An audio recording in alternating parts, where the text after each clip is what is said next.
Hey everyone, I'm Peter Stories here to guide you today. If you use this video to drift off to sleep, please tap like, hit subscribe, and drop a comment telling me where you're watching from and what time it is there. Now settle in, get cozy, and let yourself relax.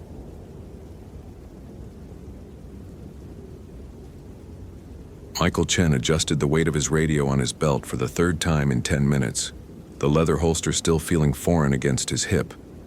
3 months into the job, and he still felt like he was playing dress-up in someone else's uniform. The crisp October air carried the scent of dying leaves and pine needles, a smell he was beginning to associate with the constant knot of anxiety in his stomach. "You've got this," he told himself, checking his GPS coordinates against the worn trail map. Just another routine patrol. But the radio crackled to life, shattering his fragile confidence. "All units, we have a missing hiker reported on the Avalanche Lake Trail. 22-year-old female Megan Patterson. Last seen approximately 800 hours near the trailhead. Ranger Chen, you're closest to that location." "Copy." Michael's throat went dry. His first real emergency. "Copy. Dispatch. En route to Avalanche Lake Trail." His voice cracked slightly on the last word. The trail stretched ahead of him, a ribbon of packed earth disappearing into the golden cathedral of aspens. Each footstep seemed to echo louder than it should, the sound swallowed by trees that felt like they were watching. Michael had grown up in Phoenix. Endless suburban sprawl and strip malls. These ancient mountains made him feel insignificant, like an ant crawling across the face of something vast and indifferent. 20 minutes into his hike, he heard voices ahead. Through a gap in the trees, Michael spotted 2 figures on the trail. A young woman with auburn hair pulled back in a ponytail. She matched the description of Megan Patterson. She was talking animatedly with someone in a ranger uniform, but something made Michael pause behind a large Douglas fir. The other ranger looked familiar. Same height as his supervisor, Dave Morrison. Same weathered face and graying beard. Same worn Stetson hat. But Dave was supposed to be working the visitor center today, and there was something off about his movements. Too fluid, too deliberate. Like someone consciously thinking about each gesture. Michael squinted through the branches. The man's uniform looked perfect. Too perfect. Every crease sharp, every badge positioned exactly where it should be. Even Dave's typically rumpled appearance was somehow idealized, like a photograph of what a ranger should look like. "Just need to check your permits," the Dave that wasn't Dave was saying, his voice carrying that familiar Montana drawl but lacking the warmth Michael had come to associate with his boss. Megan was smiling, trusting. Why wouldn't she? The man looked exactly like a park ranger should look. Michael took a step forward, a branch snapping under his boot. Both figures turned toward the sound. The fake Dave's eyes met Michael's, and for just a moment, less than a heartbeat, his face was completely blank. Not confused or surprised. Blank. Empty. Like a computer screen between programs. Then the expression snapped back into place, friendly and professional. "Michael," the thing wearing Dave's face called out. "Perfect timing. Just checking this young lady's backcountry permit." But Dave never called him Michael. Always Chen or Kid or Rookie, never his first name. Michael's hand instinctively moved to his radio, but he hesitated. What was he going to say? That his supervisor looked too much like his supervisor? That his smile was somehow wrong, despite being identical to the real one? "I've got her covered, Dave," Michael called back, his voice steadier than he felt. "Dispatch sent me to check on a missing hiker report." "Missing hiker?" Megan looked confused. "But I'm right here. I checked in at the trailhead this morning." The fake Dave's smile never wavered, but his eyes were watching Michael with the intensity of a predator evaluating prey. "Must have been a miscommunication," not Dave said smoothly. "These things happen. Radio signals get crossed up here in the mountains." Michael knew that was bullshit. He'd spent 3 months learning their communication protocols. Dispatch didn't make mistakes like that. "Right," Michael said slowly. "Well, since I'm here, maybe I should escort Miss Patterson back to the trailhead. Make sure she gets there safely." "Actually," the thing said, still wearing Dave's face like a perfectly fitted mask. "I was just telling Megan about a shortcut back to the main trail. Much faster than backtracking. Why don't you head back to your patrol, Chen? I've got this handled." Chen. There it was, but delivered in a tone that was just slightly off. Too authoritative, like someone who'd studied recordings of Dave's voice, but missed the subtle warmth underneath. Michael's radio crackled. "Ranger Chen, what's your status on the missing hiker?" He keyed the mic, never taking his eyes off the fake Dave. "Located and safe. Escorting back to Trailhead now." "Copy that. Good work, Chen." The thing's smile faltered for just a moment. "I told you, Michael, I've got this." "Michael again," Michael said quietly. "You called me Michael. Dave never calls me Michael." Megan looked between them, confusion turning to concern. "Is everything okay?" The air seemed to thicken, like the pressure drop before a thunderstorm. The fake Dave's face was still perfectly composed, but something behind his eyes had changed. Something hungry. "You're making a mistake, rookie," it said. And now the voice was wrong too. Still Dave's vocal cords, but with an inflection that belonged to someone else entirely. "Walk away." Michael's heart was hammering against his ribs. His mouth tasted like copper pennies. Every instinct screamed at him to run, to pretend he hadn't seen anything, to let whatever this was play out without him. But Megan was looking at him with growing fear, and he was wearing the badge. Rookie or not, he'd sworn an oath. "Megan," he said carefully, "I need you to walk toward me, slowly." "What's happening?" Her voice was small, confused. The thing wearing Dave's face tilted its head like a curious dog. "You can't protect her, rookie. You don't even know what you're protecting her from." "Maybe not," Michael said, his hand moving to the bear spray on his belt. "But I know you're not Dave Morrison." The fake Dave laughed, and the sound was all wrong. Too many teeth, lasting a beat too long. "How can you be so sure? Look at me, really look. Every line, every scar, every detail. I'm more Dave Morrison than Dave Morrison is." And it was true. Looking at the thing, Michael couldn't identify a single feature that was wrong. It was perfect. Too perfect. Like an HD photograph of Dave rather than the man himself. "Because," Michael said, surprised by the steadiness in his own voice, "Dave's got a coffee stain on his left shirt pocket from this morning, and his left bootlace is frayed where it caught on a fence post last week. You look like Dave, but you look like Dave having the best day of his life, and Dave never has good days. He's too worried about everything that could go wrong in these mountains." The thing's perfect smile never wavered, but something shifted behind its eyes. Something that had been wearing Dave's face like a comfortable suit suddenly felt cramped, restricted. "Clever boy," it said, and now the voice wasn't Dave's at all. It was older, rougher, like gravel in a cement mixer. But not clever enough. The air around them shimmered, like heat waves rising from summer asphalt. Megan gasped and stumbled backward. The thing that had been Dave was changing, features sliding like melting wax, but not revealing whatever was underneath. Instead, it was becoming someone else entirely. Michael blinked, and suddenly he was looking at his own face. "How about now, rookie?"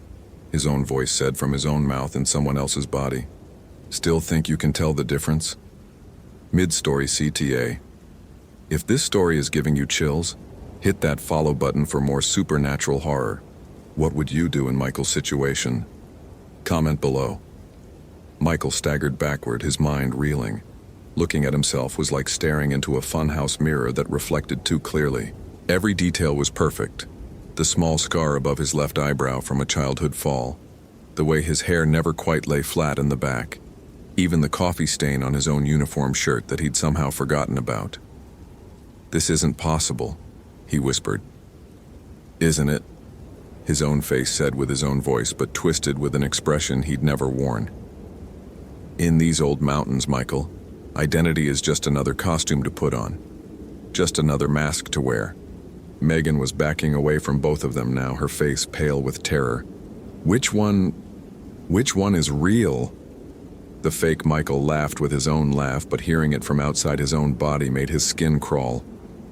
Good question. Michael, why don't you tell her who you are? Michael started, then stopped. Looking at his own face, hearing his own voice, he felt a sudden vertigo, as if the ground beneath his feet was tilting. I'm Michael Chen. I'm 24 years old. I graduated from Arizona State with a degree in environmental science. I've been working here for 3 months. Fascinating, his doppelganger said. I'm Michael Chen. I'm 24 years old. I graduated from Arizona State with a degree in environmental science. I've been working here for 3 months, so which one of us is lying? The world seemed to spin around him. Michael grabbed onto a nearby tree for support, the rough bark grounding him in something real and solid. You're not me. Prove it. Michael's mind raced. How do you prove you're yourself? What test could distinguish between the original and a perfect copy? Then he remembered. My girlfriend, he said quietly. Sarah. What's her middle name? His doppelganger smiled his own smile. Marie. Sarah Marie Hoffman. She's a veterinary student at Colorado State. She has a small scar on her chin from falling off her bike when she was 7. She likes her coffee with way too much sugar, and she snorts when she laughs really hard. Michael felt the blood drain from his face. The thing knew everything. Every memory, every private moment, every secret. But, Michael said, grasping for something, anything. What did I text her this morning? The fake Michael's smile faltered for just a moment. You texted her, you said. I didn't text her anything, Michael said, gaining confidence. Because my phone died last night and I forgot to charge it. Sarah's going to be pissed because I promised to check in with her during my lunch break. The doppelganger's face, his own face, contorted with something like rage. Clever, but ultimately pointless. Do you think knowing which of us is real will save you? Will save her? It gestured toward Megan, who was now pressed against a tree, tears streaming down her face. You want to know what I am, rookie?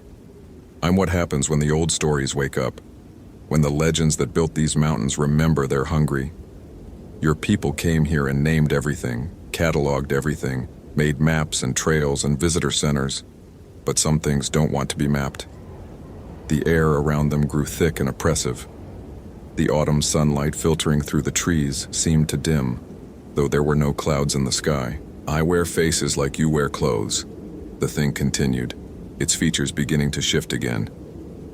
I've been the lost hiker who leads rescuers off cliffs, the helpful ranger who guides families into places they'll never leave, the friendly local who knows all the best secret spots. Michael's radio crackled with static. He tried to key the mic, but nothing happened. The device was dead, as if something had drained all the power from it. How many? Michael asked, his voice barely a whisper. How many people have you? Lost count, the thing said casually. Decades of them. Centuries, maybe. Time moves differently in these mountains. But each one teaches me something new. Each face I wear becomes more perfect than the last. It was changing again, features flowing like water. For a moment, Michael caught a glimpse of something underneath, something that might have been human once, long ago, but had been worn smooth by time and hunger until only the shape remained. Please, Megan whispered. I just want to go home. The thing turned toward her, and now it was wearing the face of a middle-aged woman with kind eyes and graying hair, a face that radiated maternal warmth and safety. Of course, honey, it said in a gentle, motherly voice. I know the way. I know these trails better than anyone. Come with me. And despite everything she'd just seen, despite the terror in her eyes, Megan took a step toward the creature. No! Michael lunged forward, grabbing Megan's arm. Don't listen to it! But his hand passed right through her. Michael stared at his hand in shock. Megan looked down at where he'd tried to grab her, confusion replacing fear. What's happening to me? Michael whispered. The thing wearing the kind woman's face laughed. Reality is fluid here, Michael. Identity is negotiable. You've been so focused on who's real and who's fake that you never stopped to consider whether any of us are real at all. The forest around them began to shift and blur, like a painting left out in the rain. Trees moved closer together, then farther apart. The trail beneath their feet wavered between packed earth and something that looked suspiciously like bone. "This is impossible," Michael said, but his voice sounded distant, even to himself. "Is it?" the creature asked. "You're a rookie, remember? New to these mountains. How can you be sure what's possible here and what isn't? How can you trust your own perceptions when you've barely learned to read the landscape?" Michael tried to grab his radio again, but his hand wouldn't obey him properly. He looked down and saw his arm was translucent like morning mist. "What are you doing to me?" "I'm not doing anything," the thing said. Its form shifting again. Now it looked like an elderly park ranger, the kind of weathered veteran who'd spent 40 years in these mountains. "You're doing it to yourself. The doubt, the uncertainty. In a place like this where the boundaries are thin, doubt can be a dangerous thing." "I'm real," Michael said. But even as he spoke the words, he felt them losing their weight. "I know I'm real. Do you?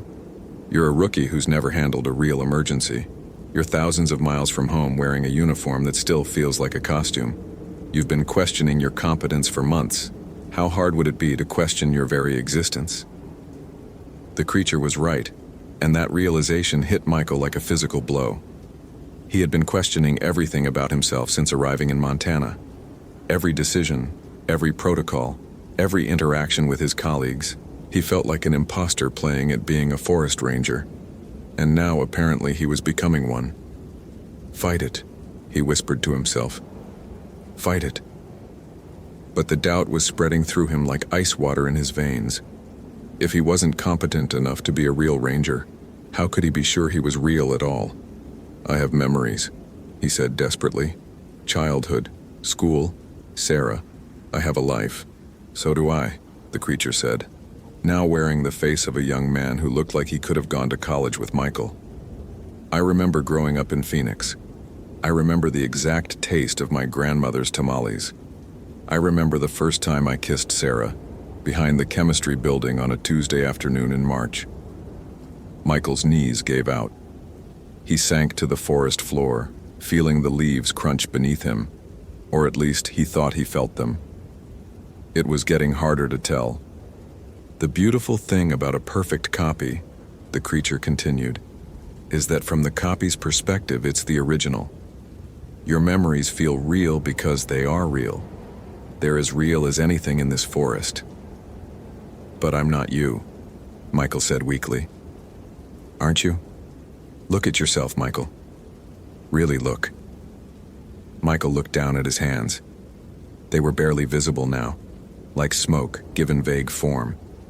But he could still feel them, still move them. The sensation of existing without substance was nauseating. "This is what happens to people who get lost in these mountains," the creature said, its voice gentle now, almost pitying. "They become stories, legends, shadows of themselves that wander the trails forever, never quite real enough to leave, never quite gone enough to rest." "What about Megan?"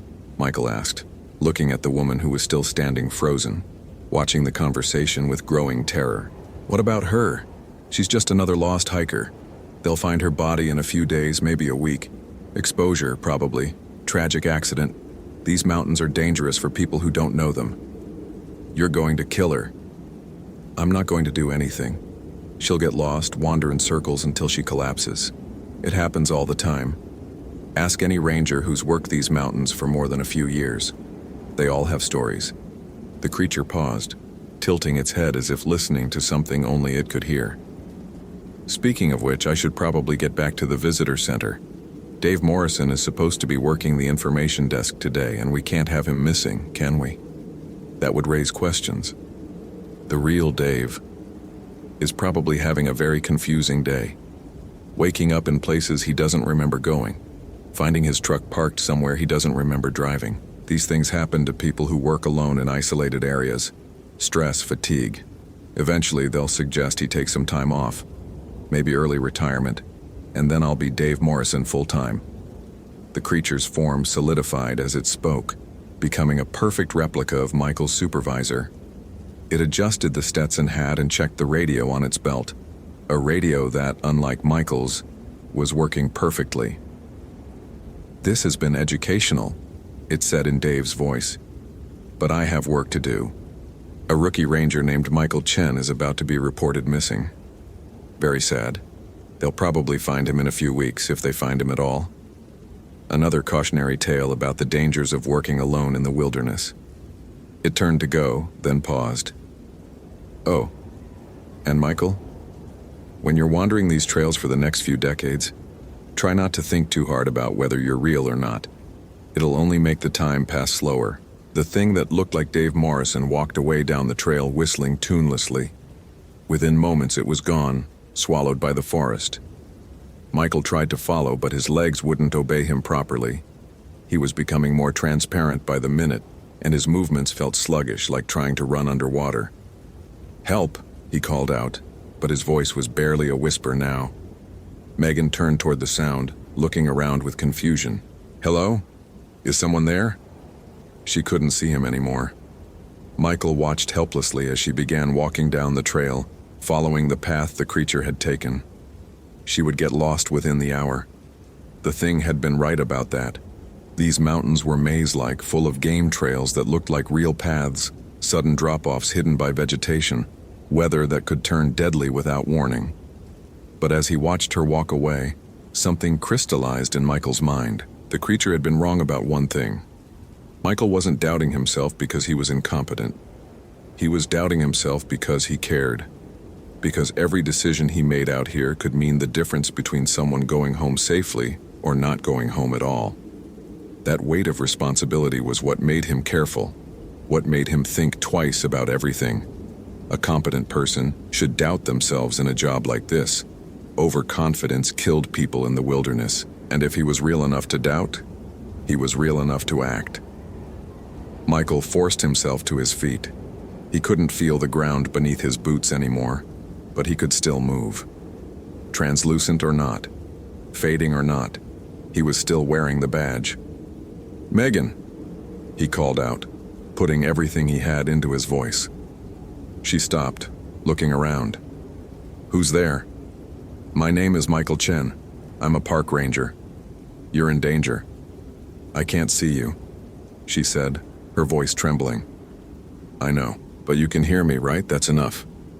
Michael began following her down the trail, his ghostly feet making no sound on the packed earth. Speaking took enormous effort now, as if each word was being drawn from some deep well inside him, but he forced himself to continue. "The person you were talking to before, the one who looked like a park ranger, he wasn't real. He's something that lives in these mountains, something that takes people's faces and voices." "That's impossible," Megan said, but she'd stopped walking. "I know how it sounds, but you saw him change, didn't you? You saw him become me, then become someone else." Megan nodded slowly, tears starting to flow again.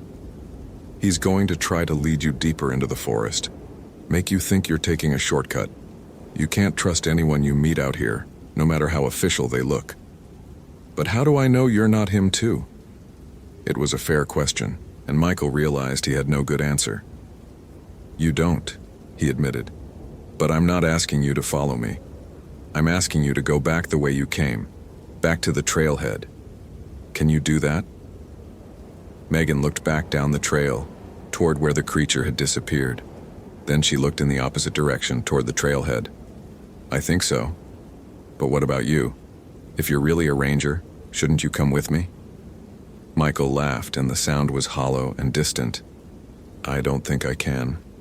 I'm not sure I'm real enough anymore." "What do you mean?" How could he explain? That doubt could become a living thing in a place like this? That identity was apparently negotiable among things that wore faces like masks? "Just go," he said instead. "Go fast. And if you see anyone else on the trail, anyone at all, don't trust them, don't talk to them, just run." Megan hesitated for a moment longer, then nodded. She turned back toward the trailhead and began walking quickly, almost jogging. Michael tried to follow her, but with each step, he felt himself becoming less substantial. The forest around him was growing dim, as if someone was slowly turning down the brightness on the world. But Megan was moving in the right direction. She would make it back to the parking area, back to safety. She would tell her story, and maybe someone would believe her. Maybe someone wouldn't, but she would be alive to tell it. That had to be enough. Michael sank down beside the trail, his back against a large pine tree. He could barely feel the bark against his shoulders now, but he could still see Megan's figure in the distance, growing smaller but maintaining her steady pace toward safety. The radio on his belt crackled to life one final time. "All units be advised, we have a missing park ranger." Michael Chen failed to report in for his afternoon check. Last known location was the Avalanche Lake Trail. All available personnel respond for search and rescue operation. Michael tried to key his mic, but his fingers passed right through it. The search teams would find Megan first. She'd tell them about the ranger who helped her, and they'd search even harder for Michael. They'd search for days, maybe weeks. His family would come out from Phoenix. Sarah would cry at the press conferences. Eventually, they'd conclude he'd fallen into a ravine or been taken by a bear. These things happened in the wilderness, even to rangers who should have known better. But sometimes, late at night when the wind was blowing through the pines just right, other hikers might hear a voice calling out warnings, telling them to go back, to not trust the friendly faces they met on the trails, to stick to the marked paths no matter who tried to convince them otherwise. And maybe sometimes they'd listen. The last thing Michael saw before the forest claimed him completely was Megan's figure disappearing around a bend in the trail, moving steadily toward the trailhead and safety. It was enough. 3 days later, the search for Michael Chen was called off after 72 hours of intensive searching. His body was never found, though searchers did locate a traumatized hiker named Megan Patterson, who claimed to have been helped by a ranger who then mysteriously disappeared. Her description of the events was deemed unreliable due to shock and exposure, though she maintained her story's consistency through multiple interviews. Dave Morrison, who had been experiencing some health issues lately, blackouts, memory gaps, finding himself in places he didn't remember going, was quietly encouraged to take early retirement. His replacement was a transfer from Yellowstone, a ranger with impeccable credentials and glowing references, someone who knew these mountains better than anyone, who could guide visitors safely through even the most treacherous terrain. Someone who had Dave Morrison's face, Dave Morrison's voice, and Dave Morrison's memories, but who sometimes, when he thought no one was looking, smiled just a little too widely, showing just a few too many teeth. Caramba, that was intense. Did this ending blow your mind? Like if you want more terrifying forest ranger stories, follow for daily supernatural horror, and comment your theory about what really happened to Michael. I read every single one.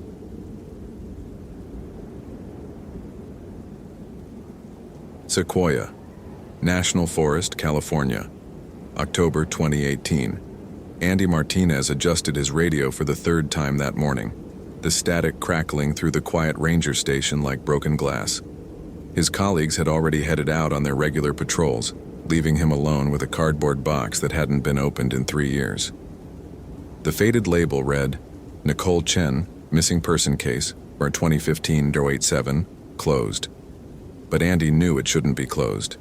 He pulled out his iPhone, the screen showing 6:47 a.m. and 2 missed calls from his wife Sarah. "Don't forget Emma's soccer game at 3, her text read. He smiled, picturing his 8-year-old daughter in her oversized cleats, then focused back on the box.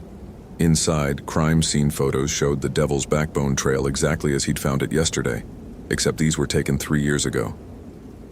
"Jesus," he whispered, comparing the photos to the ones on his phone. The same broken branch, the same scattered leaves, the same boot print pressed into the exact same patch of mud. Nicole Chen had been 26, a Stanford graduate student researching old-growth ecosystems. Her parents still called the station every month, their voices cracking with the weight of unanswered questions.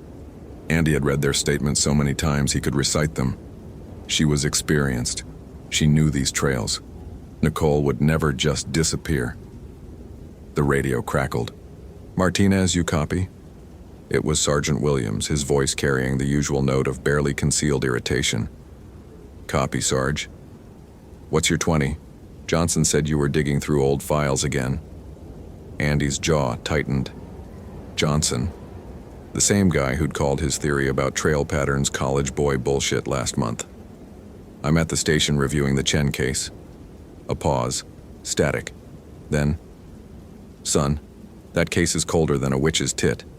Girl probably fell in a ravine somewhere. Focus on current priorities. But Sarge, I found Martinez. The voice was sharp now. Leave dead cases dead. That's an order. Andy stared at the photos spread across his desk. In 3 years, that boot print should have been washed away by dozens of storms. The broken branch should have rotted or been cleared by maintenance crews. Yet there it was, preserved like some sick museum exhibit. He grabbed his gear, Garmin GPS, first aid kit, emergency radio, water bottles, energy bars. His hands shook slightly as he zipped up his jacket. The smell of coffee from the break room mingled with the antiseptic scent of the station, creating an oddly comforting aroma that made him think of home. The drive to Devil's Backbone Trail took 23 minutes on winding mountain roads. Andy's 2016 Ford Ranger handled the curves easily, but his mind kept drifting to the photos. How do you explain identical crime scenes separated by 3 years? Equipment malfunction? Camera glitch? Or something else entirely? The trailhead parking lot was empty, except for a rusted Subaru Outback with Oregon plates. Andy checked his watch. 8:15 a.m. He radioed his position to dispatch, then stepped onto the trail that had haunted his thoughts for months. The Devil's Backbone was aptly named. A narrow ridge trail that snaked along cliff tops for 2 miles before descending into thick forest. Local Yokuts legends spoke of it as a hungry path that devoured the unwary. Andy had always dismissed such stories as tourist nonsense, but now, his boots crunched on fallen leaves that seemed too dry for October. The morning air carried the scent of pine and something else, something sweet and cloying, like flowers left too long in water. He'd grown up in these mountains, knew every smell and sound, but this was wrong somehow. The GPS showed he was making good time, but his watch disagreed. According to the Garmin, he'd been walking for 12 minutes. His watch said 27. Andy stopped, comparing the devices. Both were supposed to sync with satellite time. Both showed different results. He tapped his watch face, then shook his head. Equipment problems. That's all. The trail curved left around a massive sequoia, and there it was, the crime scene from the photos. The broken branch hung at the exact same angle. The boot print sat in the mud like a fresh impression, despite the fact that no rain had fallen in 2 weeks. Andy's heart rate spiked. He could feel it hammering against his ribs as he knelt beside the print. Size 7.5, consistent with Nicole's shoe size. The tread pattern matched her hiking boots perfectly. He photographed everything, then pulled out the old crime scene photos for comparison. Identical, down to the smallest detail. "This is impossible," he muttered, his voice seeming to echo strangely in the still air. A bird called from somewhere ahead, a sound he didn't recognize. In 23 years of Forest Service, Andy had cataloged every bird species in Sequoia. This was something new, something that made his skin crawl. He followed the trail deeper into the forest where ancient trees blocked most of the sunlight. His radio crackled with static, then went silent.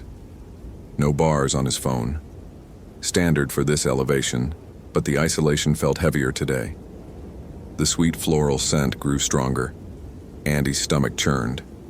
It reminded him of his grandmother's funeral, of flowers wilting in an overheated chapel. He pulled out his water bottle, but the liquid tasted metallic, wrong. Another bird call. Closer now, Andy reached for his emergency whistle, then froze. 30 feet ahead, the trail forked. According to his GPS, there should be no fork here. The Devil's Backbone was a straight shot for another half mile. He consulted his topographical map. One trail, no fork. Yet there it was, a second path branching left into deeper shadow. Fresh boot prints led down both directions. Andy's training kicked in. Document everything. He photographed the unexpected fork, noting GPS coordinates that made no sense according to his maps. The air temperature had dropped at least 10 degrees. and his breath now misted faintly. The prints on the left path were clear, size 7.5 hiking boots heading downhill at a hurried pace. Nicole's path. 3 years ago and somehow still fresh. The prints on the main trail were different, larger, heavier, leading in the same direction Andy had been walking. Someone else was out here. Andy's radio crackled suddenly. "Martinez, you copy?" He fumbled with the device. "This is Martinez, say again." Static. Then silence. His iPhone showed no signal, but the screen flickered strangely, displaying the time as 11:47 a.m. That couldn't be right. He'd left the parking lot at 8:30. Andy checked his watch. 9:15 a.m. The GPS showed yet another time, 2:23 p.m. "What the hell?" he whispered. A sound behind him made him spin around. Heavy footsteps on loose gravel. But the trail behind him was empty. Andy's mouth went dry. His heart rate spiked again, and he could taste copper on his tongue. Every instinct screamed at him to turn back, to radio for backup, to get the hell off this mountain. Instead, he thought of Nicole's parents, of their monthly phone calls, of promises made to find answers. He thought of his daughter Emma, who looked up to him like he was some kind of hero. What would she think if he ran away from the first real lead in 3 years? Andy chose the left path. The trail descended steeply through dense undergrowth that shouldn't exist here. According to the Park Service maps, this area had been cleared for fire prevention in 2016. Yet massive ferns brushed against his legs, and thorny vines caught at his jacket. The sweet smell intensified, cloying, nauseating. Nicole's boot prints remained clear in the soft earth, as if she'd passed through minutes ago. Andy followed them around a bend and stopped cold. There, hanging from a low branch, was a piece of fabric. Red fleece. The same color as the jacket Nicole had been wearing when she disappeared. Andy photographed it from multiple angles before carefully bagging the evidence. The fabric was clean, unfaded. 3 years of weather should have destroyed it completely. His radio crackled again. "One following trail, dangerous. Hello? This is Ranger Martinez. Please respond." Nothing. The trail ahead split again, and again. Each fork led deeper into forest that shouldn't exist, following paths that weren't on any map. Nicole's prints took a seemingly random route, sometimes doubling back, sometimes veering sharply left or right. Andy began to understand. She'd been lost, turned around, following a trail that kept changing, kept offering new paths that led nowhere, or everywhere. His watch now showed 6:43 p.m. The GPS insisted it was 9:12 a.m. His phone displayed a date 3 days in the future. The shadows were lengthening, though the sun's position in the sky suggested early afternoon. Andy's throat felt raw, and he realized he'd been walking for hours without stopping for water. He checked his supplies. 3 energy bars were missing. He'd only eaten 1. A new sound reached him. Running water. The creek marked on his maps was 2 miles south of here, but water was water. Andy pushed through a stand of young sequoias and emerged beside a crystal-clear stream. Nicole's boot prints led directly to the water's edge, then vanished. Andy knelt and cupped the clear water to his lips. It tasted perfect. Cold, clean, refreshing. He filled his bottles, then noticed something that made his blood freeze. Reflected in the water's surface, standing directly behind him, was a figure in a red fleece jacket. Andy spun around. Empty forest. He looked back at the water.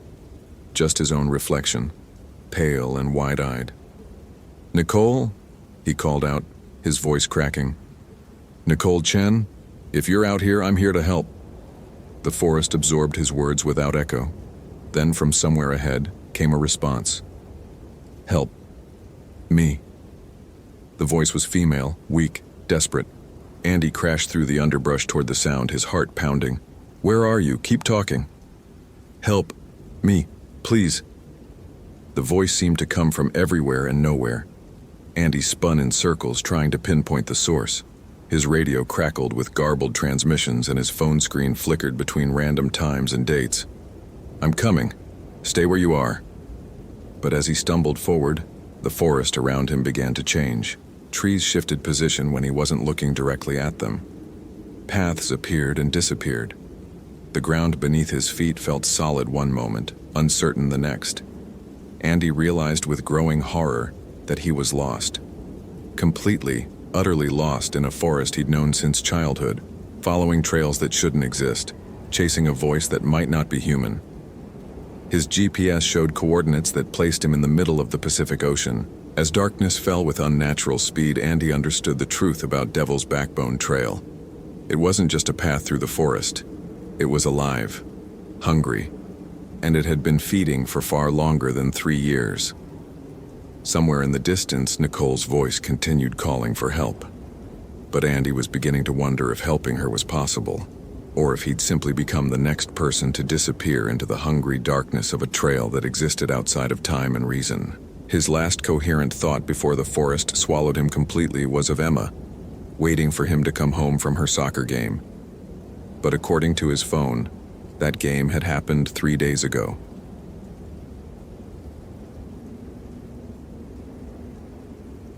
The radio crackled to life at 6:47 a.m., jolting Forest Ranger Michael Torres from his coffee and morning routine reports.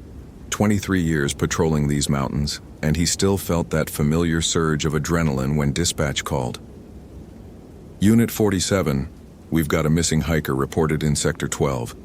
Female, early 20s, name's Samantha Chen. Last seen yesterday evening near Devil's Backbone Trail. Family's frantic. Michael grabbed his gear with practiced efficiency, the weight of his pack familiar against his shoulders. His weathered hands checked his equipment automatically. GPS, emergency beacon, first aid kit, survival gear. The morning air bit at his face as he stepped outside, pine needles crunching under his boots with a sound that had become the soundtrack of his life. Copy dispatch. On my way. Weather looking good for a search, but as he drove the winding mountain road toward the trailhead, something felt off.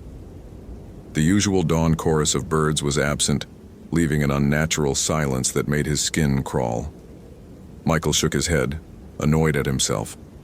23 years, and he'd never lost anyone on his watch. He wasn't about to start now. The parking area at Devil's Backbone was empty, except for a red Honda Civic with California plates, Samantha's car. Michael ran his flashlight over the interior through the windows. Hiking boots were missing from the back seat along with a day pack. Smart girl, at least she'd come prepared. But why hadn't she returned? The trail started innocuously enough, a well-maintained path that thousands of hikers used every year. Michael's trained eyes scanned for sign, disturbed vegetation, footprints, anything that might indicate Samantha's passage. About a mile in, he found what he was looking for. A clear boot print in soft earth beside a stream crossing, size 7 women's hiking boot with a distinctive waffle pattern. Following trail north from Devil's Backbone, he radioed back to dispatch. Got clear sign approximately 18 hours old. The forest grew denser as he climbed, old-growth pines blocking out more and more sunlight until he was walking through a green-tinted twilight. His radio began picking up static interference, something that happened in these mountains but never failed to irritate him. Michael prided himself on staying connected, staying in control. The static felt like losing grip on something essential. By noon, he'd followed Samantha's trail 3 miles into increasingly remote terrain. The boot prints were still clear, but something bothered him about their spacing and direction. They seemed to follow the main trail for a while, then suddenly veer off into trackless forest. Not the behavior of an experienced hiker, which Samantha's gear suggested she was. Michael paused at the spot where the prints left the trail, studying the ground carefully. No signs of a struggle, no indication she'd been forced off the path. She'd just turned and walked into the woods. His gut, honed by decades of mountain experience, told him this was wrong. Hikers didn't do this, not smart ones, not ones who came prepared. The air temperature dropped noticeably as he followed her tracks into the unmarked forest. His breath began to mist, despite the fact that it was supposed to be a warm October day. Michael checked his watch, 12:47 p.m. His wife, Sarah, would be making lunch about now, probably wondering when he'd be home. He'd promised his daughter Jessica he'd help with her science project tonight. These thoughts felt suddenly precious, like memories of a life he might not return to. "What the hell?" he muttered, shaking off the morbid thoughts. He was Michael Torres, the guy who'd rescued dozens of lost hikers who knew these mountains better than his own backyard. One missing girl wasn't going to break his perfect record, but Samantha's tracks led deeper into terrain he didn't recognize, despite his decades of experience in these woods. The trees seemed older here, their trunks scarred with strange symbols that looked too deliberate to be natural. Animal damage, he told himself, but the patterns made his teeth itch with unease. The radio static grew worse, punctuated by brief moments of clarity that carried voices he couldn't quite make out. Not dispatch, something else, something that sounded almost like chanting. Michael adjusted his radio settings, but the interference only intensified. The isolation pressed against him like a physical weight, reminding him that he was miles from backup, miles from anyone who could help if things went bad. His water bottle was already half empty, despite the cool air. The physical demands of tracking over rough terrain were taking their toll, but more concerning was the growing sense that he wasn't alone in these woods. Every few minutes, he caught peripheral movement that vanished when he turned to look. Squirrels, he told himself. Birds, nothing unusual. But squirrels didn't explain the feeling of being watched, the crawling sensation between his shoulder blades that made him want to constantly look over his shoulder. Michael had spent enough time alone in the wilderness to know the difference between paranoia and intuition. This felt like something was stalking him. If this story is giving you chills, hit the follow button for more supernatural horror. What would you do in Michael's situation? Comment below. The tracks led to a clearing he'd never seen before, despite thinking he knew every square mile of this forest. In the center stood the remains of an old stone structure, not a cabin or ranger station, but something that looked almost ceremonial. The stones were arranged in a rough circle, with gaps that might have once held wooden posts. More of those strange symbols were carved into the largest stones, deep grooves that looked fresh despite the apparent age of the structure. Samantha's boot prints circled the stone ring 3 times before leading to its center, where they simply stopped. No signs of a struggle, no indication she'd left the circle. It was as if she'd vanished into thin air from that exact spot. Michael keyed his radio, but got only static. His GPS showed his location as unknown, despite the fact that it had been working fine all morning. The screen flickered between coordinates that made no sense, and a simple message. No signal available. The temperature continued to drop, and the silence that had bothered him all morning deepened into something oppressive. No bird calls, no insect noise, no wind through the trees. Just his own breathing and heartbeat, loud in the unnatural quiet. He examined the stone circle more carefully, his trained eye looking for any clue about Samantha's disappearance. The carved symbols hurt to look at directly, not because they were indistinct, but because they seemed to shift and writhe when he focused on them. Michael blinked hard, attributing the effect to eye strain and altitude. Behind one of the larger stones, he found something that made his blood run cold. A small pile of personal effects that clearly weren't Samantha's. Driver's licenses, jewelry, photographs, all from different people, all showing signs of having been exposed to weather for varying lengths of time. Some looked recent, others were yellowed and cracked with age. The oldest license he could find was dated 1987. 31 years of people disappearing in this spot that officially didn't exist on any map or ranger report. Michael's hands shook slightly as he photographed the evidence with his phone, though the images came out strangely distorted, as if something was interfering with the camera's ability to record what he was seeing. The faces in the photographs all shared a similar expression. Not fear, but a kind of vacant bliss that made his skin crawl. A sound broke the oppressive silence. Voices, distant but unmistakably human, speaking in a rhythmic cadence that sounded like chanting. Michael's military training kicked in, and he crouched behind the largest stone listening intently. The voices were coming from deeper in the forest, from a direction that led even further from any marked trail. As the chanting grew closer, Michael caught fragments of words that sounded like English but weren't quite right. Ancient English, maybe, or some dialect he didn't recognize. The rhythm was hypnotic, almost compelling.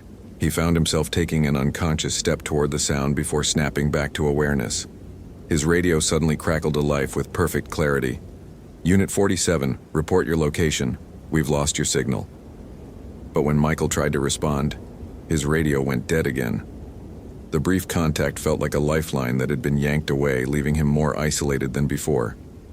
The chanting stopped abruptly, leaving a silence so complete it seemed to ring in his ears. Michael waited, barely breathing for any indication of movement.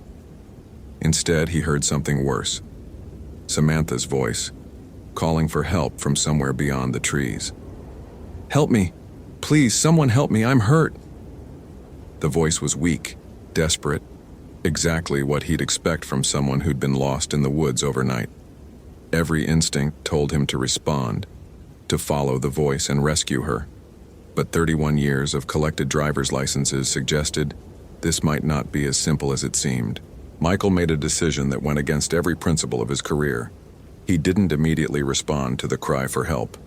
Instead, he pulled out his binoculars and scanned the forest in the direction of Samantha's voice. What he saw through the lenses made him question his sanity. Figures in dark robes moved between the trees with an unnatural grace, their faces hidden by deep hoods. They carried torches despite the daylight, flames that burned with colors that had no name.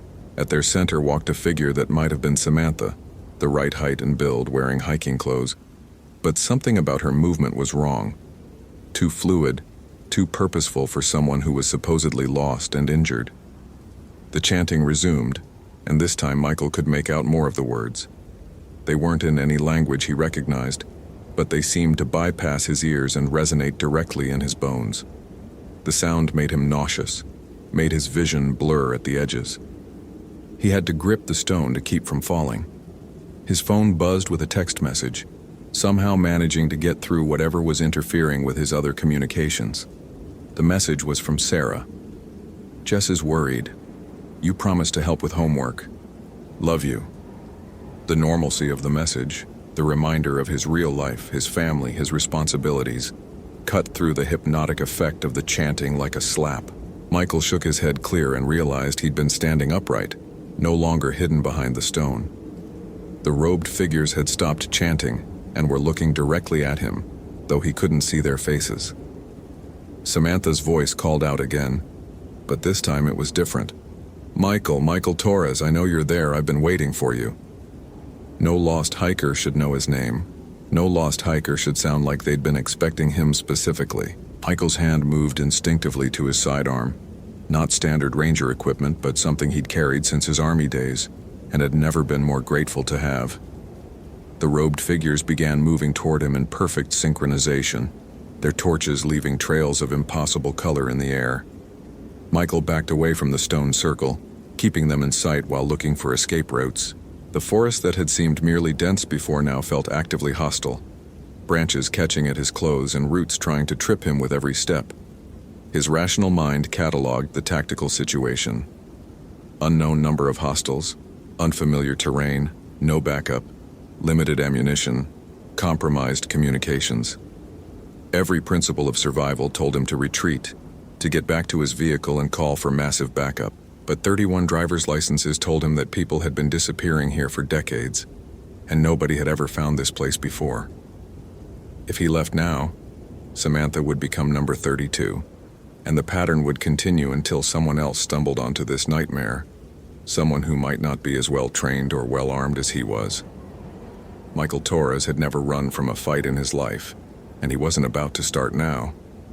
Even if the enemy was something that defied every assumption he'd made about the world. The chanting resumed, louder now, with harmonics that seemed to come from the earth itself. The robed figures continued their advance, no longer bothering to hide among the trees. In the growing twilight, had it really gotten dark this fast? Their torches cast writhing shadows that moved independently of their bearers. Michael keyed his radio one more time, hoping against hope for contact. Dispatch, this is Unit 47. I've located the missing hiker, but I need immediate backup.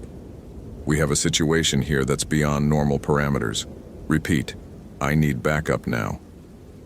Static answered him, but this time he thought he heard something else buried in the interference. Sarah's voice, calling his name. Then Jessica's voice crying for her daddy. Impossible, but unmistakably real. The figures were close enough now that he could see what lay beneath their hoods. Not faces, but shifting darkness that hurt to look at directly. They moved without making any sound, their feet not quite touching the ground. The scent that reached him was of old earth and decay, of things that had been buried too long and then disturbed. Behind them walked the figure that looked like Samantha, and now Michael could see her face clearly. It was definitely her.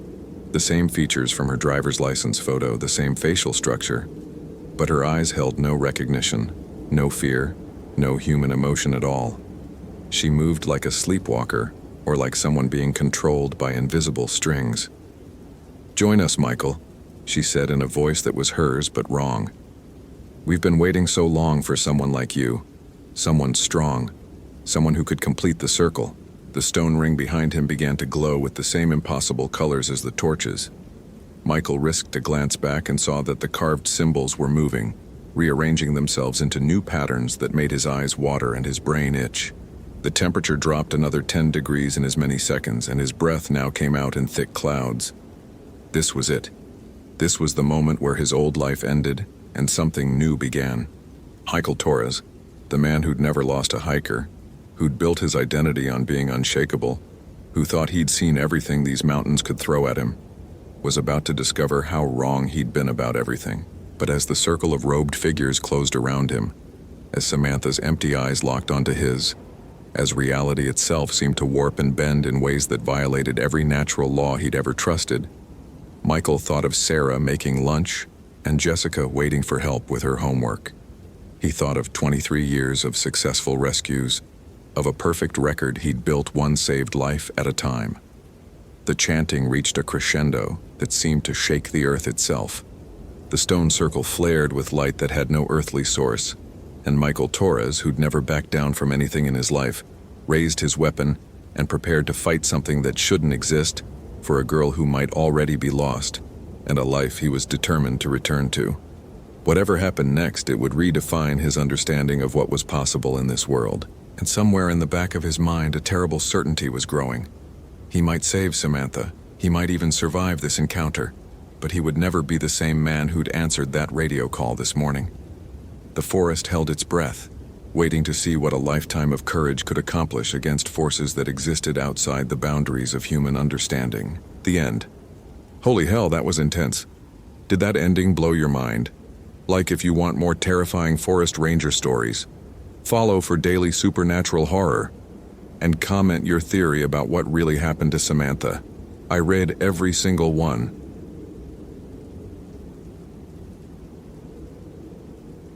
Olympic National Forest, Washington, October 13th, 2018, 3:47 p.m.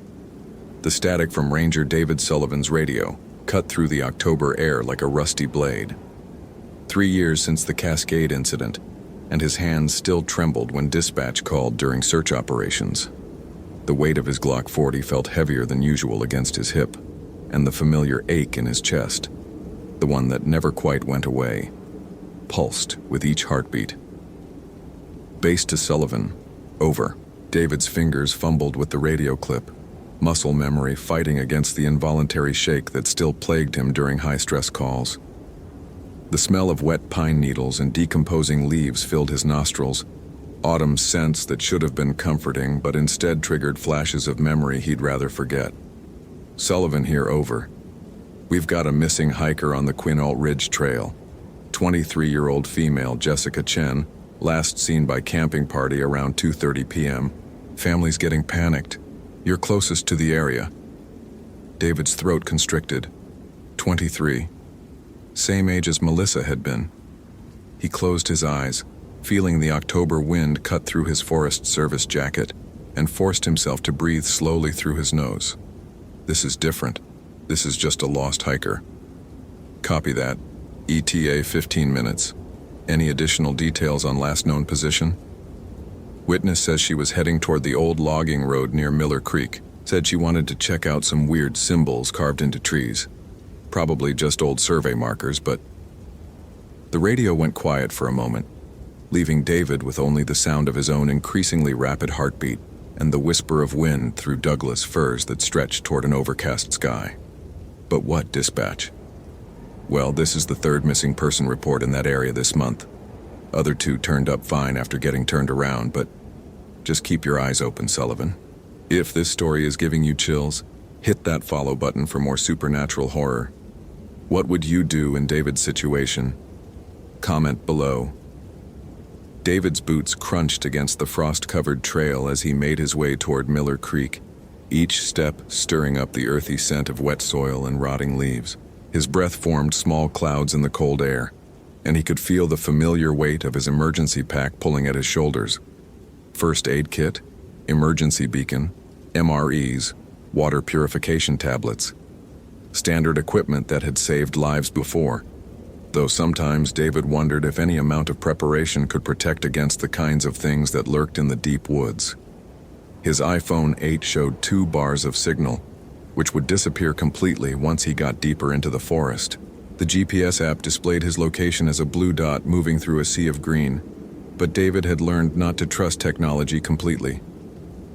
3 years ago, his GPS had shown him walking in circles for hours, while Melissa's screams echoed through trees that shouldn't have been there. Stop. Focus on the present. The old logging road appeared through the trees like a scar cut into the landscape, overgrown with blackberry vines and salmonberry bushes that grabbed at his uniform pants. David paused at the intersection, pulling out his binoculars to scan the area. The Zeiss glasses, a birthday gift from his wife Sarah, brought the distant tree line into sharp focus. Jessica. His voice echoed off the surrounding ridges, swallowed quickly by the dense canopy. Jessica Chen, Forest Service. Nothing. David checked his watch, 4:23 p.m. In October, darkness came fast in the Pacific Northwest, and the weather report had mentioned possible snow at elevation. He keyed his radio. Base, this is Sullivan. I'm at the Miller Creek Logging Road junction. No sign of the missing hiker yet. Beginning systematic search pattern. Copy, Sullivan. Be advised, family just arrived at the ranger station. They're pretty shook up. Said Jessica's been acting strange lately, talking about finding the truth about something in the forest. A chill that had nothing to do with the October air ran down David's spine. Finding the truth. That's exactly what Melissa had said before she disappeared for 18 hours and came back. Changed. David's right hand unconsciously moved to touch the small silver cross hanging beneath his uniform shirt. A gift from Father Martinez after the incident. The priest had insisted it was blessed, though David remained skeptical about the effectiveness of religious artifacts against the kinds of things he'd encountered.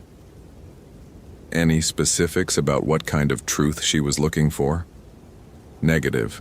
Family just said she'd been researching local history, something about missing persons cases from the 1970s. They found printouts in her room about unsolved disappearances. David's blood ran cold. The Cascade incident had involved research into historical disappearances too. Melissa had been working on her anthropology thesis about Pacific Northwest folklore when she stumbled onto something that should have stayed buried. Following the overgrown logging road deeper into the forest, David noticed the trees changing. The familiar Douglas firs and western hemlocks gave way to older growth, massive cedars whose trunks disappeared into the misty canopy above. The air grew thicker, more oppressive, carrying scents of mold and something else, something organic and wrong that made his stomach churn. His radio crackled with static, the signal degrading as he moved further from civilization. The GPS on his phone showed his location as questionable, the blue dot jumping erratically across the screen. Jessica, can you hear me? David paused near a cluster of ancient cedars, their bark scarred with what looked like deliberate marks. Not the random scratches of wildlife or the systematic cuts of survey markers, but symbols carved deep into the living wood, spirals and intersecting lines that hurt to look at directly, as if they existed in too many dimensions for human eyes to properly process. His breathing quickened. Melissa had described symbols just like these.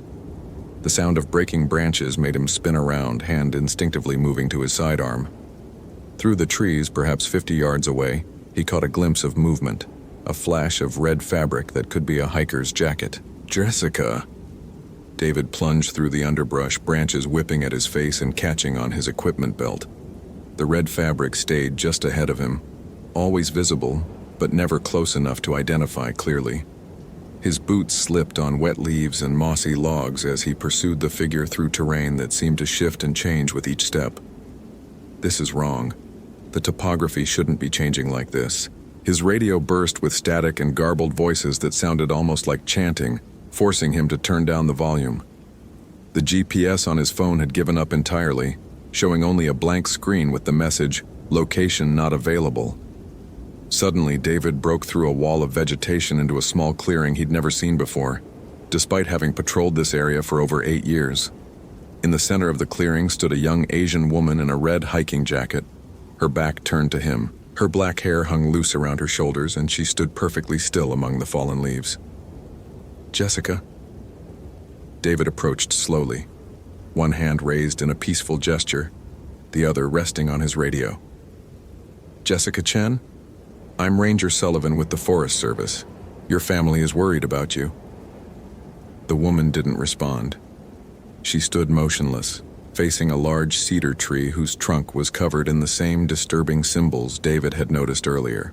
Up close, the carvings seemed to pulse with their own rhythm, like a heartbeat carved into wood.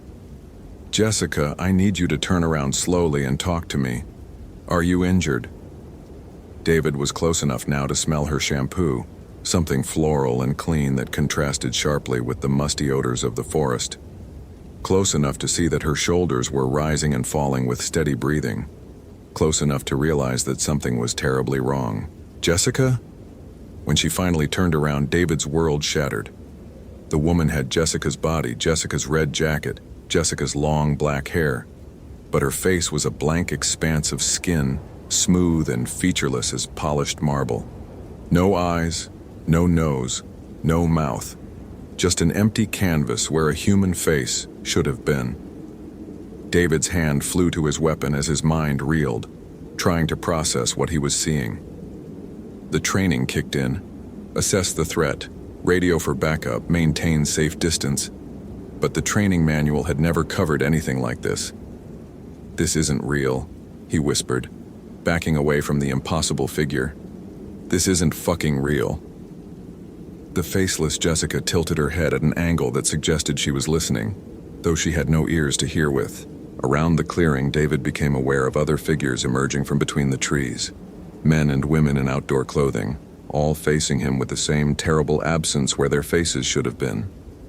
David's radio crackled to life with a voice that sounded like his own. "Base, this is Sullivan. I've located Jessica Chen. Everything is fine. Returning to station." "Copy, Sullivan. Glad to hear it." But David's finger wasn't on the transmit button. His radio was clipped to his belt, untouched. This is the trauma. This is PTSD. Just like Dr. Petrov warned could happen. David squeezed his eyes shut, counting to 10 the way his therapist had taught him. When he opened them, the clearing was empty except for fallen leaves and the scarred cedar tree. No faceless figures, no Jessica, just the normal sounds of a Pacific Northwest forest in autumn. His radio crackled again. "Sullivan, what's your status? You've been off comms for 20 minutes. 20 minutes? David checked his watch. 4:23 p.m. The same time he'd checked it before entering the clearing. But the position of the shadows had changed, and his iPhone showed 5:17 p.m. "Base, I'm continuing the search. No sign of the missing hiker yet." "Sullivan, are you all right? You sound shook up." David looked around the empty clearing, trying to reconcile what he'd seen with what his rational mind insisted was possible. The symbols on the cedar tree were still there, carved deep into the bark, but they looked different now. Less geometric, more like natural scarring from old lightning strikes. "I'm fine, dispatch. Just, the terrain is more challenging than expected." But as David turned to leave the clearing, he noticed something that made his blood freeze. There, pressed into the soft earth near the base of the scarred cedar, was a clear boot print, too small to be his own, with a tread pattern that matched modern hiking boots. Jessica had been here, recently, and if the faceless figures had been a trauma-induced hallucination, then where was she now? David followed the boot prints deeper into the forest, his flashlight beam cutting through shadows that seemed to move independently of the wind. The trail led away from the logging road into old-growth forest where the canopy blocked out most of the remaining daylight. His phone battery had dropped to 30% despite being at nearly full charge an hour earlier. The GPS remained useless, showing his location somewhere in the middle of a lake that didn't exist. Every few minutes, his radio would emit bursts of static that almost sounded like voices, forcing him to constantly adjust the frequency. The boot prints led to a game trail that David didn't recognize, winding between massive tree trunks and through patches of devil's club that grew unnaturally dense. The air grew colder with each step, and his breath began forming visible clouds despite the relatively mild October temperature. Something is very wrong here. The game trail opened into another clearing, this one much larger than the first. David's flashlight beam revealed something that made him reach for his weapon, a circle of stones arranged around a central fire pit, with symbols painted on each rock in what looked like dried blood. Around the stone circle, the ground was trampled flat by many feet, and David could make out the remnants of camp chairs and sleeping bags hastily abandoned. This wasn't a random camp. This was a meeting place. David keyed his radio. "Base, this is Sullivan. I've discovered what appears to be an illegal camping area in the Miller Creek vicinity. Multiple occupants recently abandoned. Possible connection to missing hiker." Static answered him, followed by a voice that might have been dispatch. "Sullivan, stay. Location. Sending backup." The transmission cut off, leaving David alone with the sound of wind through the trees and his own rapid heartbeat. He photographed the stone circle with his phone, the camera flash revealing more details that made his skin crawl. Animal bones scattered around the fire pit, pieces of fabric that could be clothing, and carved into a large cedar at the edge of the clearing. More of those impossible symbols that seemed to squirm and shift when viewed directly. A branch snapped behind him. David spun around, flashlight and weapon both drawn, to see a figure standing at the edge of the clearing. Not faceless this time. A middle-aged man in camping gear, very much human, very much real. "You shouldn't be here, Ranger." The man's voice was calm, almost gentle, with a slight accent David couldn't place. "This is a sacred place." "Forest Service. I'm looking for a missing hiker, Jessica Chen. Have you seen her?" The man stepped into the clearing, and David could see others moving in the shadows behind him. A woman in her 60s wearing expensive hiking gear. A younger man with the lean build of a serious outdoorsman. More figures emerging from the tree line, all of them moving with the coordinated precision of people who knew each other well. "Jessica is safe," the older woman said, her voice carrying the authority of leadership. "She came to us willingly, seeking answers to questions that have haunted this forest for decades."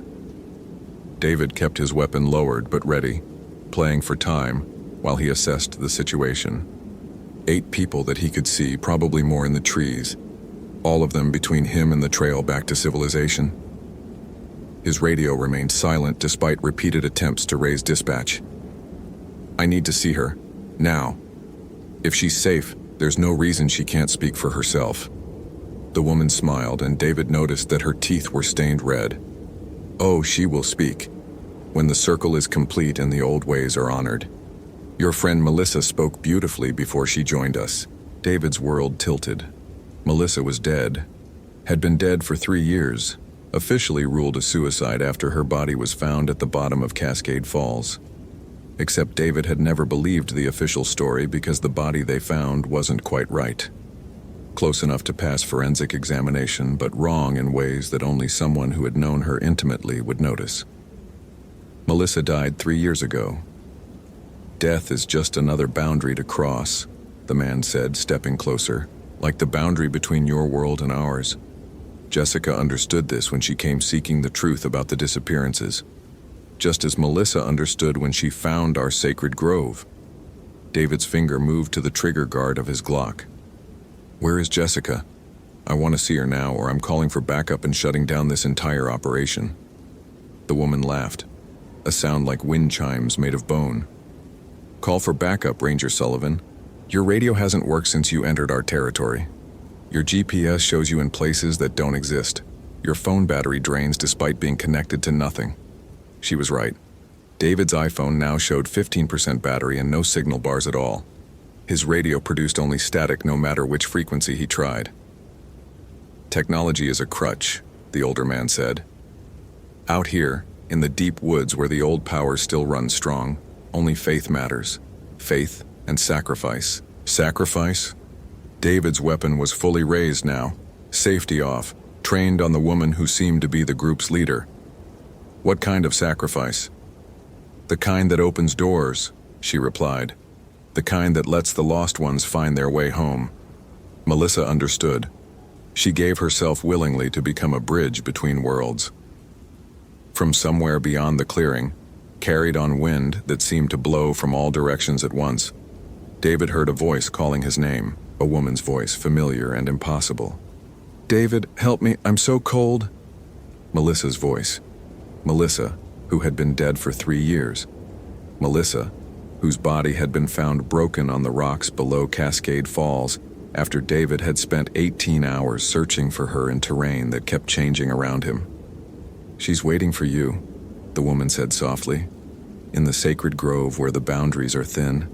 Jessica is there too, learning the truth about what lies beyond the veil."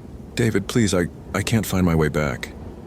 The voice was closer now, definitely Melissa's, carrying the same note of desperate fear he remembered from that night 3 years ago when she'd called him crying about the research she'd uncovered.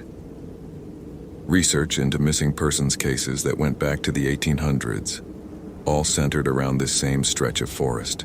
David's trained, rational mind screamed that this was impossible, that dead people didn't call out from dark woods, that cult groups didn't have the power to manipulate electronics or create supernatural phenomena.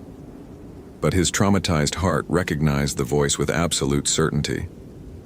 "If I go with you," he said slowly, "will you let Jessica go? She's not part of whatever this is." "Everyone becomes part of it eventually," the woman replied. "The forest has been calling to you for 3 years, David. Every nightmare, every moment of guilt, every time you've stood at the edge of Cascade Falls and wondered if you should jump. That's been us, calling you home." She was right about the nightmares, right about the guilt, right about the nights when he'd driven to Cascade Falls and sat in his truck, staring at the place where Melissa's body had been found, wondering if joining her would end the constant ache in his chest. "David, I'm so scared. Please come find me." David holstered his weapon, not because he trusted these people, but because his rational mind was losing the battle against 3 years of unprocessed trauma and impossible hope. If there was even a chance that Melissa was somehow still alive, still reachable, he had to try. "Take me to her." Holy crap, that was intense. Did that ending blow your mind? Like, if you want more terrifying forest ranger stories, follow for daily supernatural horror. And comment your theory about what really happened to Jessica and Melissa. I read every single one. The group led David deeper into the forest, following trails that seemed to appear and disappear based on some logic he couldn't understand. His captors, because that's what they were despite the lack of physical restraint, moved through the darkness with the confidence of people who had walked these paths many times before. The woman who seemed to be their leader stayed close to David, occasionally reaching out to guide him around obstacles he couldn't see. Her touch was ice cold through his uniform sleeve, and she smelled of grave earth and pine smoke. "You have questions," she said as they walked. "About Melissa. About what happened 3 years ago." "She's dead." David's voice came out rougher than he intended. "I saw her body." "You saw a body. Arranged by local authorities who needed to close a case that was making them uncomfortable. But Melissa chose a different path, just as Jessica is choosing now." The trail opened into a vast clearing dominated by a circle of ancient cedars, their trunks easily 20 feet in diameter. In the center of the circle stood a structure that made David's blood freeze. an altar built from stones that seemed to absorb light rather than reflect it, covered with symbols that hurt to look at directly. And tied to the altar, very much alive but unconscious, was Jessica Chen. Jesus Christ. David reached for his weapon again but found his hand wouldn't move. Not paralyzed exactly, but reluctant to act, as if his arm was moving through thick honey. "She's unharmed," the woman assured him, "merely prepared for the crossing. When the moon reaches its zenith, she'll join the others who have gone before." Others like Melissa? Melissa was the first in many years to find us willingly. She understood that the boundaries between life and death, between this world and the next, are merely human constructs. Here, in the sacred grove, those boundaries have always been thin. From the darkness beyond the circle of trees came movement, figures emerging from shadows that seemed deeper than physics should allow. Men and women in modern clothing that looked somehow wrong, as if the fabric had been underwater for years. David counted at least a dozen of them, all moving with the same strange, coordinated grace. And among them, impossible but undeniable, was Melissa. She looked exactly as she had 3 years ago. Same blonde hair, same bright green eyes, same unconscious grace in her movements. But her skin had the pale, translucent quality of someone who hadn't seen sunlight in years. And when she smiled at David, her teeth were stained the same red as the cult leaders. "Hello, David. I've been waiting for you." David's legs nearly gave out. The rational part of his mind screamed that this was elaborate theater, drugs in the water, mass hypnosis, anything but the impossible reality of his dead girlfriend standing 10 feet away. But her voice was exactly right, carrying the same slight breathiness that had always appeared when she was nervous. "Melissa? How is this possible?" "Death isn't an ending here," she said, moving closer with that same fluid grace he remembered. "It's a transformation. The old powers that run through this forest don't recognize human concepts of mortality. You died. I identified your body. You identified a shell that I discarded when I chose to cross over. The real me, the essential me, lives on in service to something far greater than human existence." Melissa reached out to touch his face, and her skin was ice cold but undeniably real. Real enough to convince his traumatized mind that 3 years of grief and guilt had been unnecessary. Real enough to make him want to believe in impossible things. "The cult," he said weakly. "These people killed you. These people offered me transcendence, just as they're offering it to Jessica now. Just as they're offering it to you." David looked at Jessica, still unconscious on the dark stone altar. Her chest rose and fell with steady breathing, but her face was pale, and her lips had a blue tinge that suggested hypothermia or drug-induced stupor. "She's dying. She's transforming," the cult leader corrected. "The process requires a temporary separation from physical consciousness, while the spirit learns to navigate new territories. And if I refuse to let you continue this process?" Melissa's smile faded. "Then Jessica dies for real and you join the list of missing persons who are never found. The forest has many hungry places, David. Many deep holes where people disappear forever." From around the sacred grove came the sound of chanting, low voices singing in a language that predated human speech.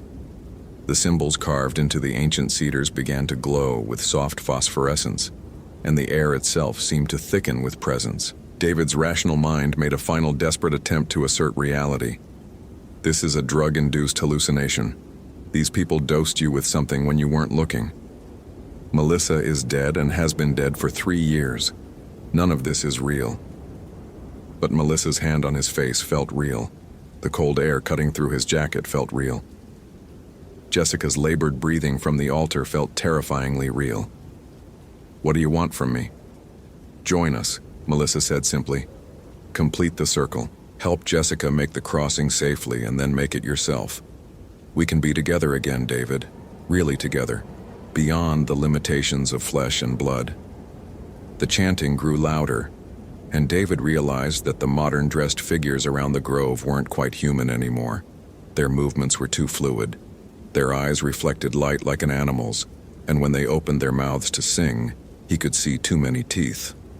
Whatever these people were once, they're not anymore. And if I refuse? Then you leave, the cult leader said. Walk back through the forest to your truck, drive home to your empty apartment, and spend the rest of your life wondering if you chose cowardice over love. But Jessica dies. Jessica transforms. The only question is whether she does it with guidance and support, or alone and afraid. David looked at Jessica's unconscious form, then at Melissa's too pale face, then at the circle of things that had once been human. 3 years of trauma and grief and unanswered questions had led him to this moment, this impossible choice between sanity and hope. The chanting reached a crescendo, and Jessica's eyes fluttered open. She looked directly at David with an expression of absolute terror. "Help me," she whispered. David made his choice. The end. What really happened in the Olympic National Forest? Was it supernatural horror, trauma-induced psychosis, or an elaborate cult manipulation? The truth, like the forest itself, remains dark and deep. Follow for more supernatural forest horror.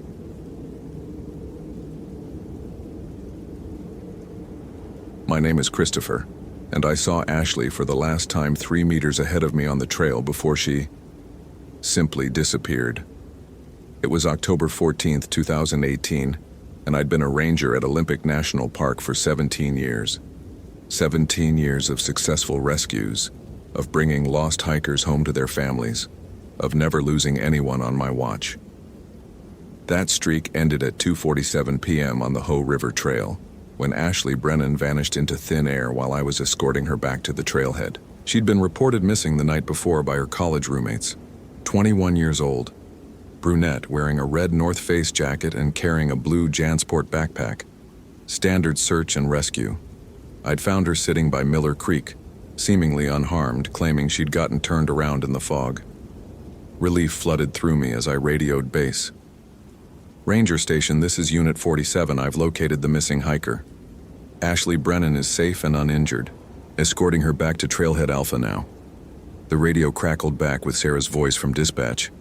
Copy that, Christopher. Great work. ETA? 45 minutes, I replied, watching Ashley adjust her backpack straps. She seemed perfectly normal, a little embarrassed, grateful for the help. Just another successful rescue to add to my record. We'd been hiking for maybe 20 minutes when I noticed the silence. No bird calls, no rustling in the underbrush.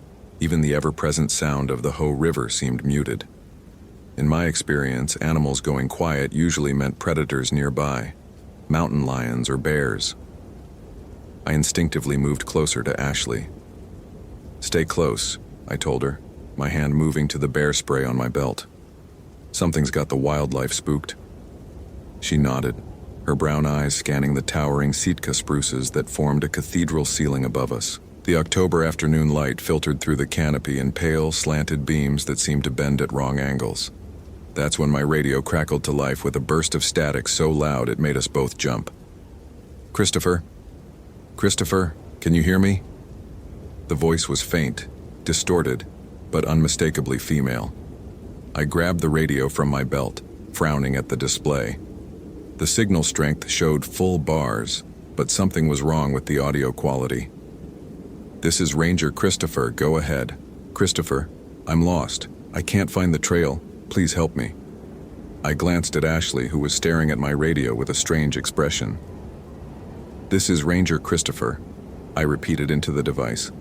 What's your location? Static filled the airwaves for several seconds before the voice returned, clearer now. I'm near the big fallen log, the one that crosses the creek. Do you know where that is? My blood went cold. There were dozens of fallen logs crossing various creeks throughout the park. The description was too vague, too generic.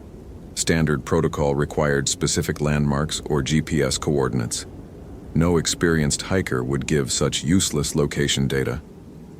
I need more specific information, I said into the radio.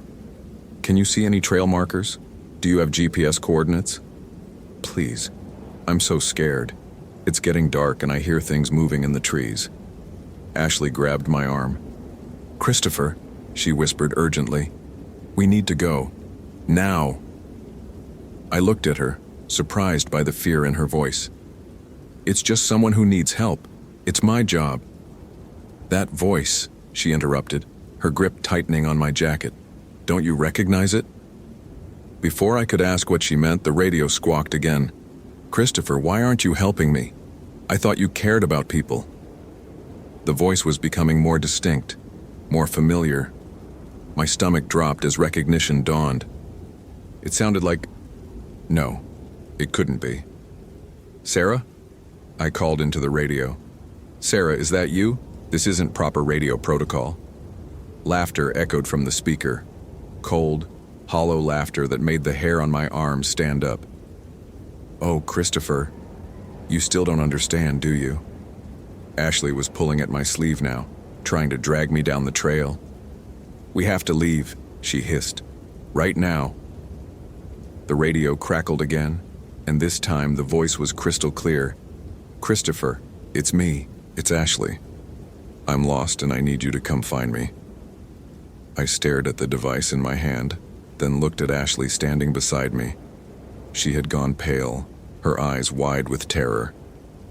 "That's impossible," I whispered. The Ashley next to me shook her head frantically. "It's not me, I'm right here. Christopher, that thing is using my voice." But the radio continued. "Why won't you come get me, Christopher? I'm all alone and scared. Please don't leave me here." My training kicked in.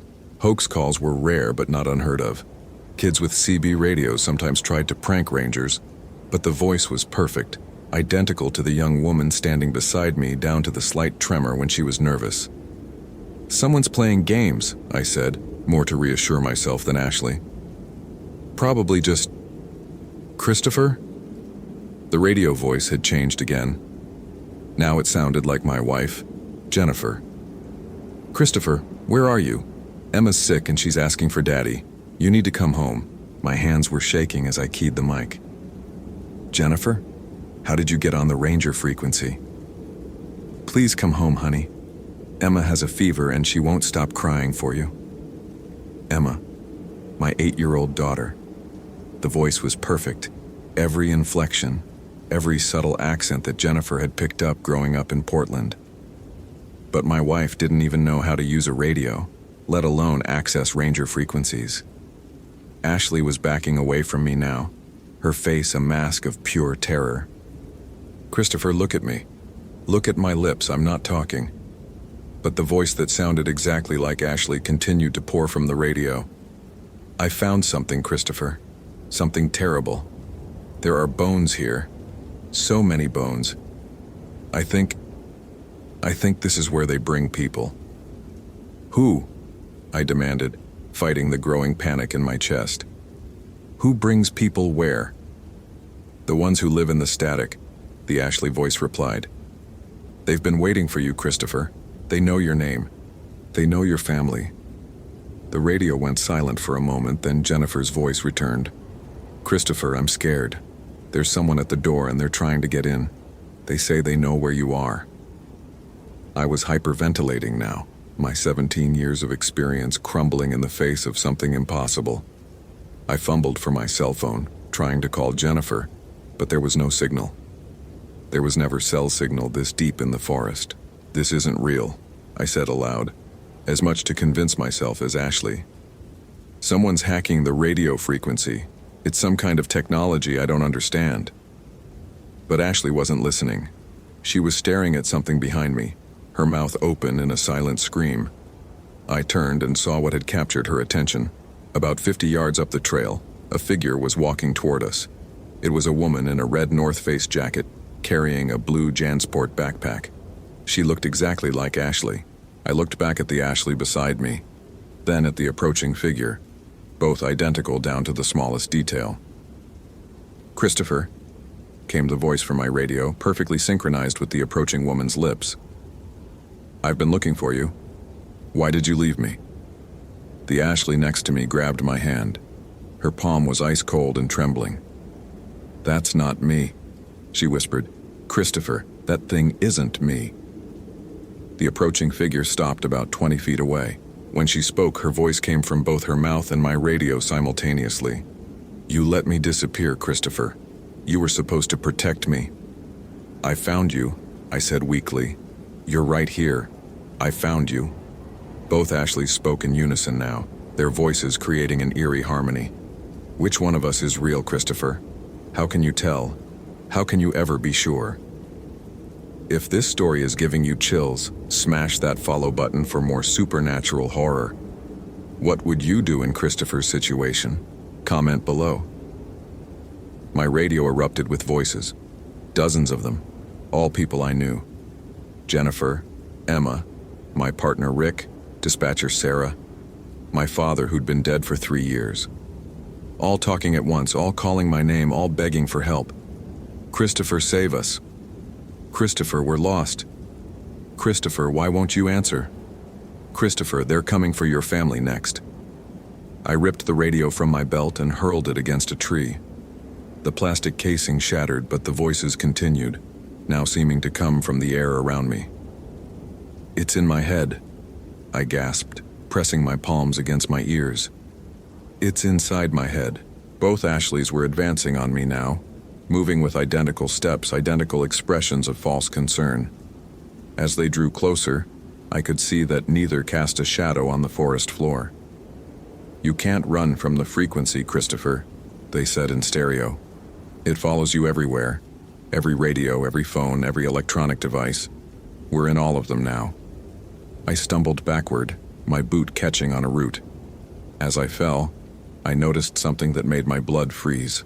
The Ashley I'd been talking to, the one I'd thought was real, was starting to flicker like a bad television signal.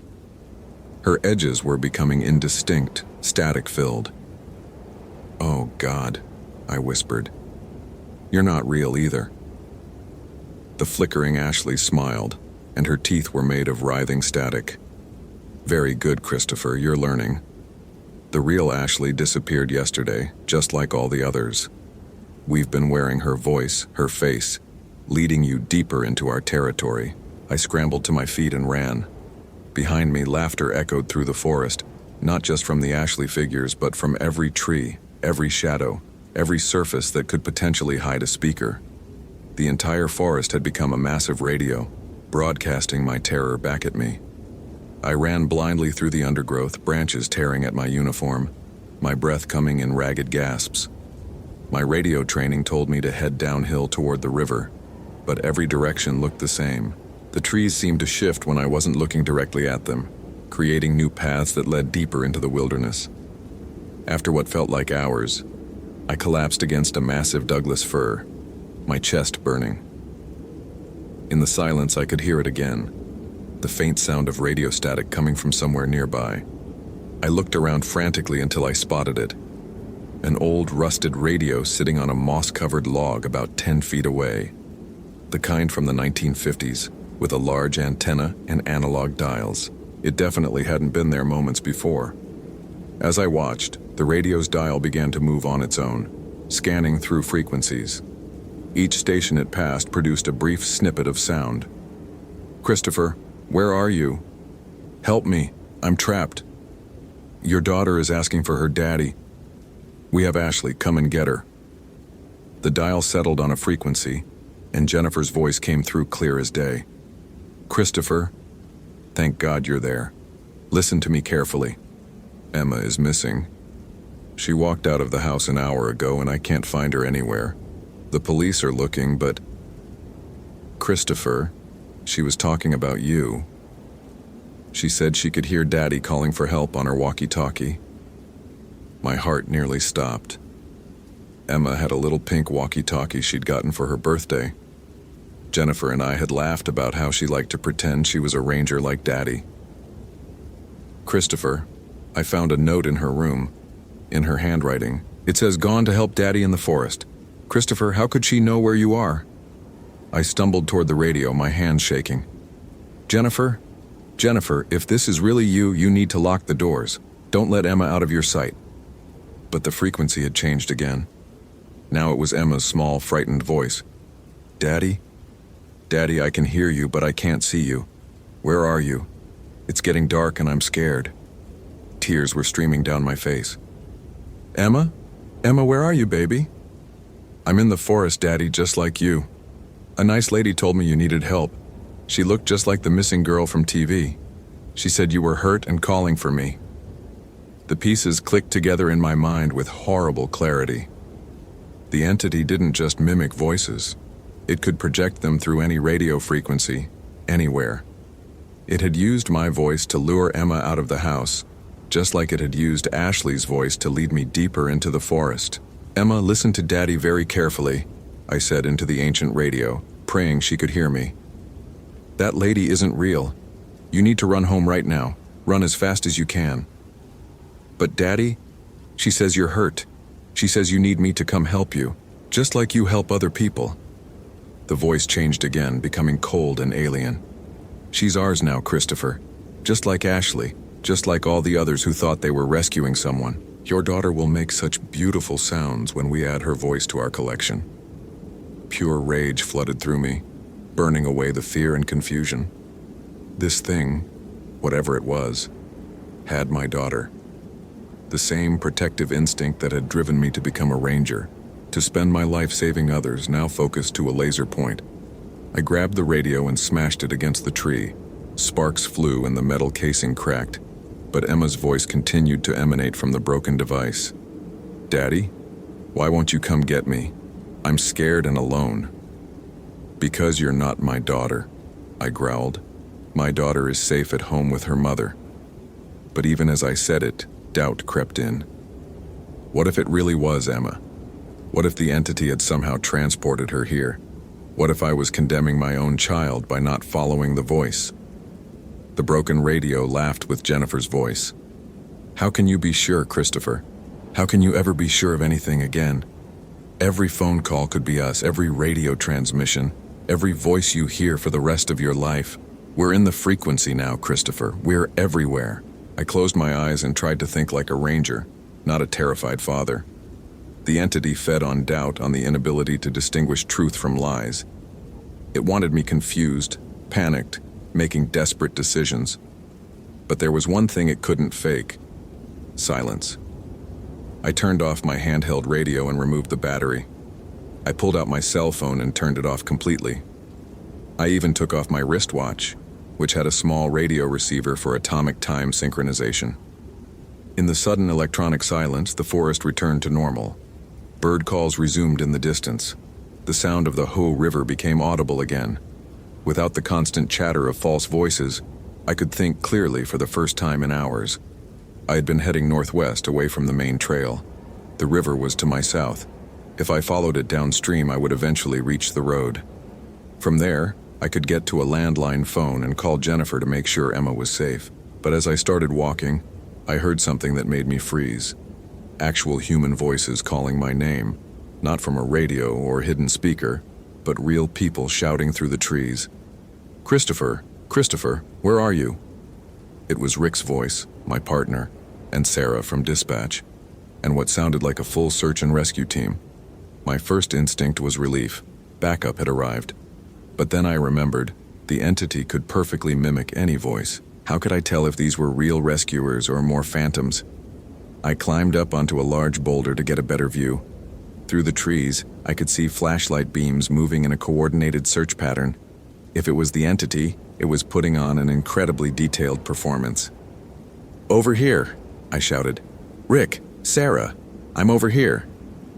The flashlight beams immediately turned in my direction, and within minutes, I could see my colleagues hiking toward me through the undergrowth. Rick was in the lead, wearing his standard ranger uniform and carrying his emergency pack. Sarah was behind him with the radio equipment. 3 other rangers I recognized brought up the rear. "Jesus Christ, Christopher," Rick called out as he approached. "We've been looking for you for 6 hours. Dispatch lost contact and your GPS transponder went dead." 6 hours? It felt like I'd been in the forest for maybe 2 hours, but my watch was in my pocket, turned off so I had no way to verify the time. "The girl," I said as Rick reached me. "Ashley Brennan. Did you find her?" Rick's expression grew confused. "Christopher, what are you talking about?" "Ashley Brennan was found yesterday. She's been in the hospital since last night. Severe hypothermia and dehydration. Her family reported that she was talking about seeing a ranger in the forest. but she was delirious from exposure. My legs nearly gave out. Yesterday, but I found her today. I was escorting her back when... When what? Sarah asked, setting down her radio equipment. I looked at the radio rig and felt my stomach clench. Don't turn that on, I said quickly. Whatever you do, don't turn on any radios. Rick and Sarah exchanged glances. Christopher, Rick said gently, how do you think we found you? We've been coordinating the search by radio all day. All day? I was losing my grip on reality again. What time is it? Sarah checked her watch. Nearly 9 p.m. The sun set an hour ago. I looked up and realized she was right. The forest was dark, illuminated only by their flashlights. How had I missed the transition from day to night? Christopher, Rick said, his voice taking on the careful tone people use with mental patients.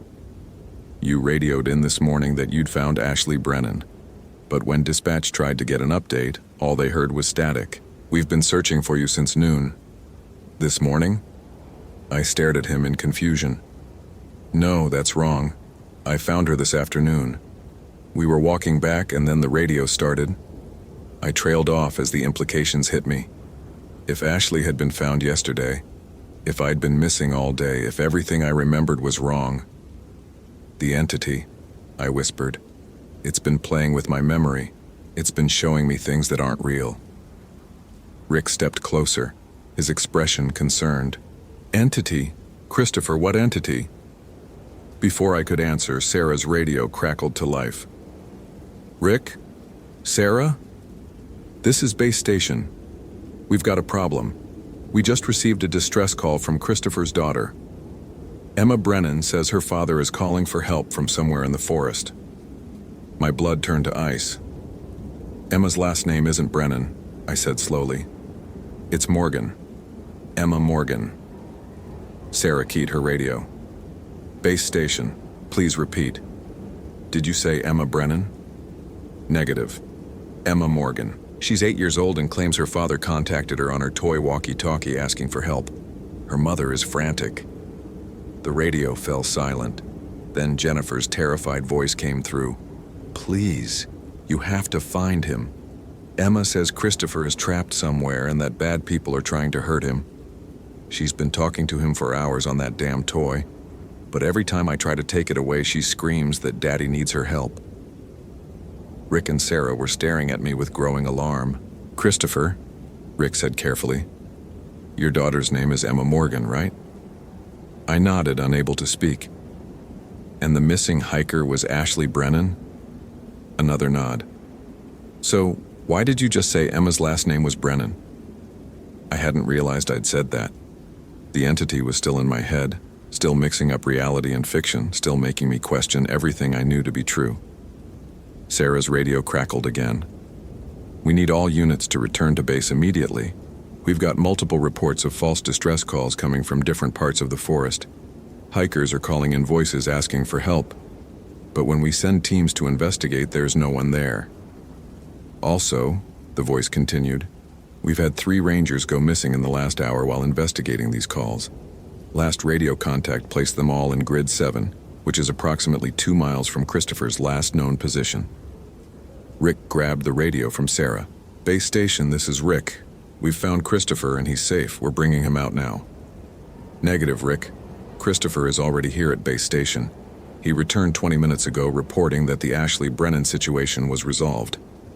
The forest went completely silent. Even the insects stopped their chirping. Rick, Sarah, and the other rangers were staring at me with expressions of dawning horror. If Christopher is at base station, Sarah whispered, then who the hell are you? Holy hell, that was intense. Did that ending blow your mind?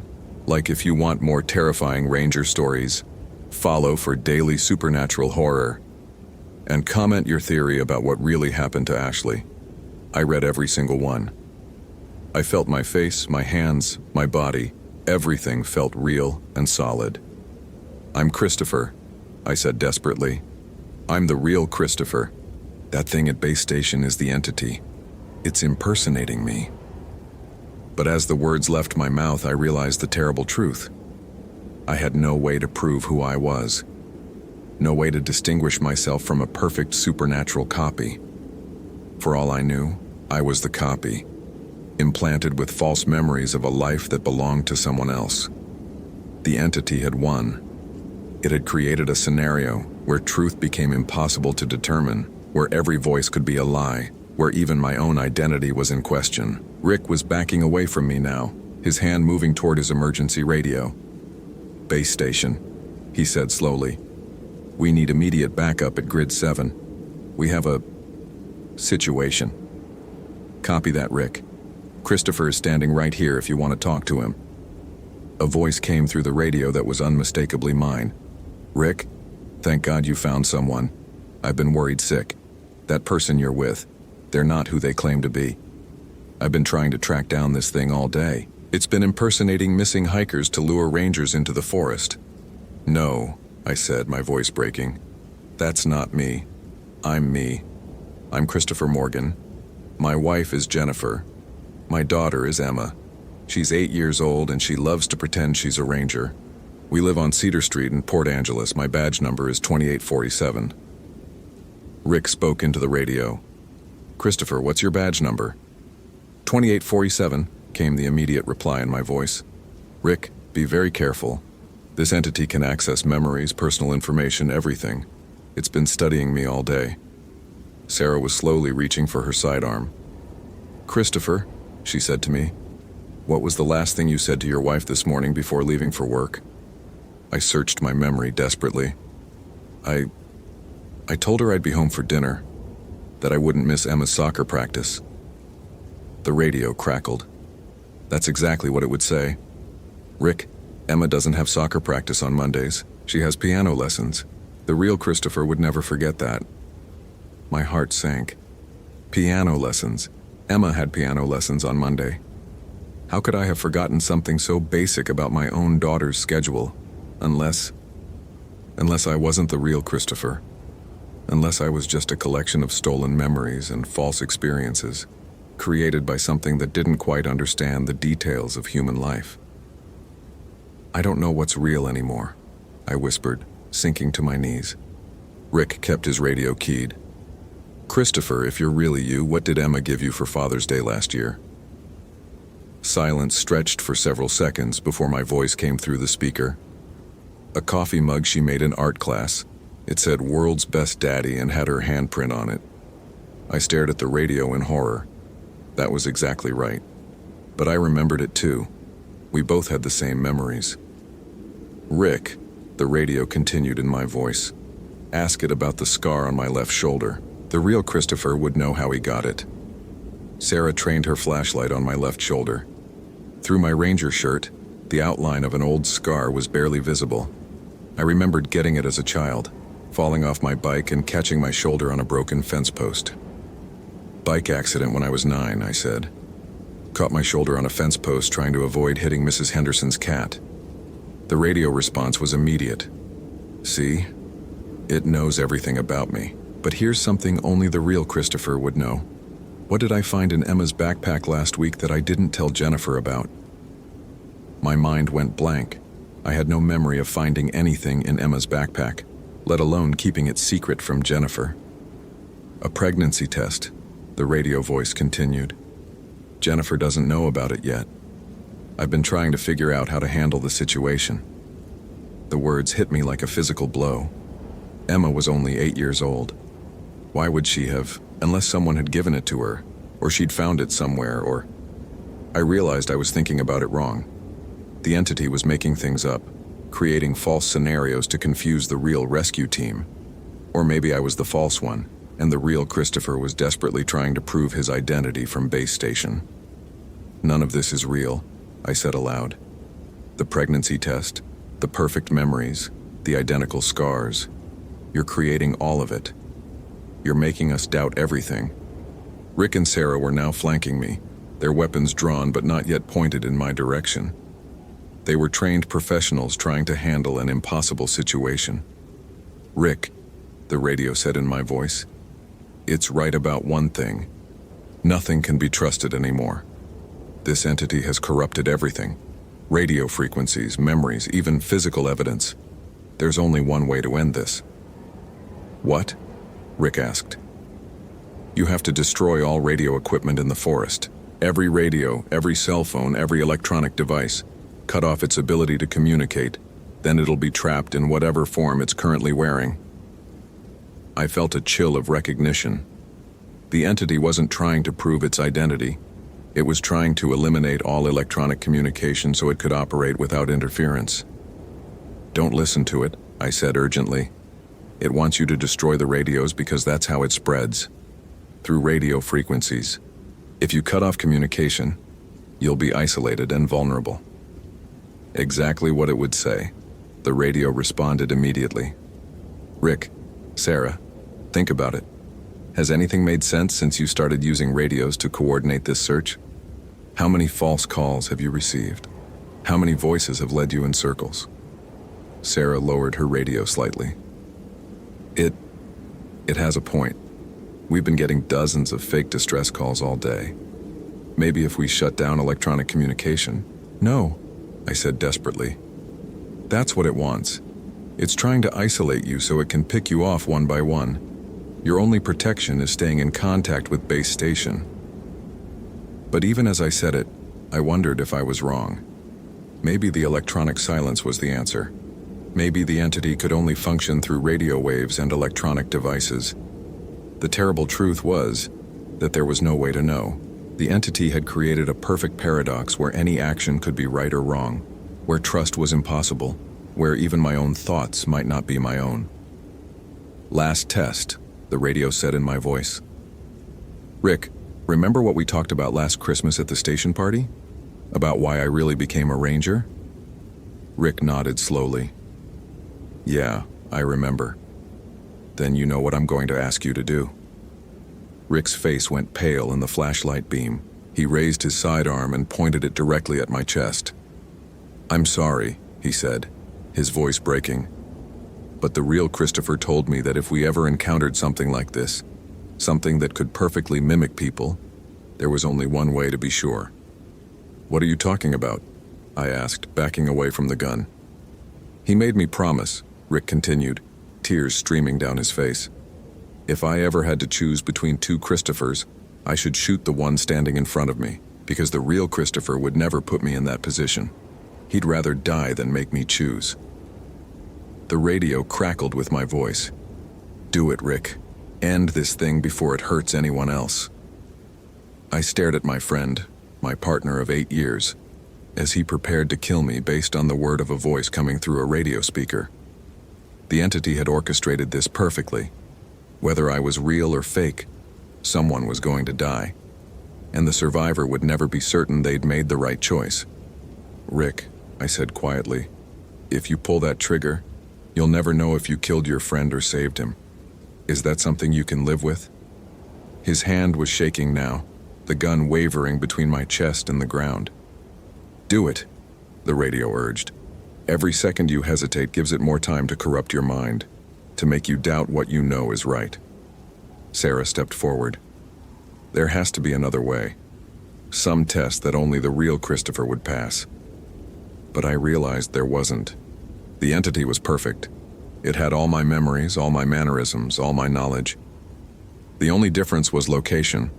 One Christopher was here in the forest, one was at base station. But even that proved nothing, since the entity could theoretically be in multiple places at once. Unless... Emma, I said suddenly. Call Emma directly. Not through base station, not through dispatch.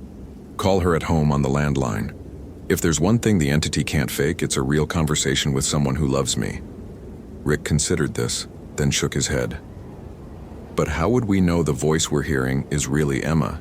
The entity could be simulating her too. He was right.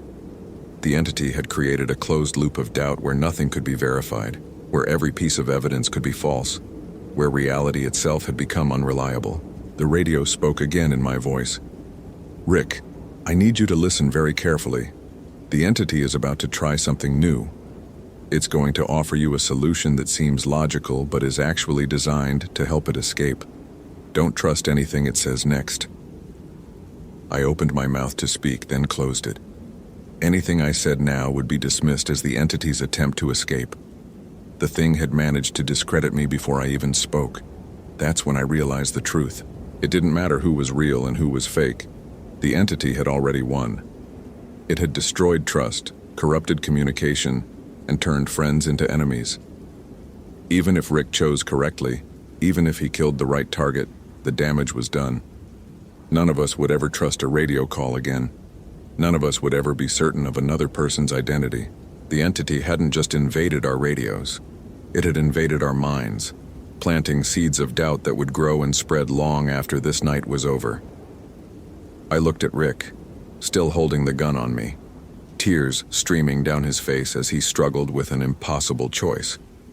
I looked at Sarah, frantically checking and rechecking her radio equipment as if she could somehow find a frequency that hadn't been corrupted. I looked at the other Rangers, standing frozen in indecision, and I realized that this was how the entity fed, not on flesh or blood, but on confusion and doubt, on the breakdown of human trust and communication. It had turned us all into walking broadcast stations of fear and uncertainty. 10 seconds, Rick, the radio said in my voice. If you don't take the shot, I'm ordering all units to retreat and calling in federal backup. This thing cannot be allowed to leave the forest. Rick's finger moved to the trigger, and in that moment, standing in the darkness of the Olympic forest with a gun pointed at my heart, I finally understood what I had to do. I smiled at my friend and said the one thing the entity would never think to say, the one phrase that proved beyond any doubt who was real and who was fake.